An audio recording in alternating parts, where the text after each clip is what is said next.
সব দোষ হুজুরের। হুজুর তার নিজের বউ নিয়ে হেঁটে যাচ্ছে, কয় দেখছো নি কত বড় বেয়াদ্দব হুজুর, মাইয়া লইয়া হাইটা যায়। হুজুরের জামা যদি একটু বড় হয় কয় হুজুররাই কাপড়ের দাম বাড়াইছে, ছোট হইলে কয় টেডি হুজুর, পেট বড় হইলে কয় পরের বাড়ি খাইতে খাইতে পেটটারে জাহান্নামের তাগারি বানাইছে, চিকন চাকন শুকনা হইলে কয় মাদ্রাসায় পড়ে লাভ কি, এরা তো খাইতেও পারে না।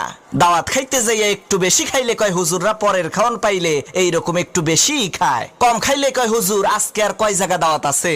হুজুর একটু দামি পোশাক পরলে কয় অহংকারী, কম দামি পোশাক পরলে কয় ফকিন্নি। হুজুর একটু ইংরেজি বললে কয় ভাব মারায়, আর ইংরেজি না বললে কয় খ্যাত। অনেকে আবার কয় এই দেশটারে হুজুররাই শেষ করছে।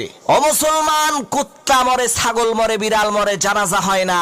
এই বাংলার জমিনে যদি ওলামা একরাম না থাকতো, তোমার মরণটাও কুত্তার মতো জানাজা ছাড়া হইতো। আরে তোমার বাপ মায়ের বিয়েটা যদি হুজুর না পড়াইতো, তাহলে তো তুমি হারামজাদা হইতা, নাজায়েজ জারজ সন্তান হইতা।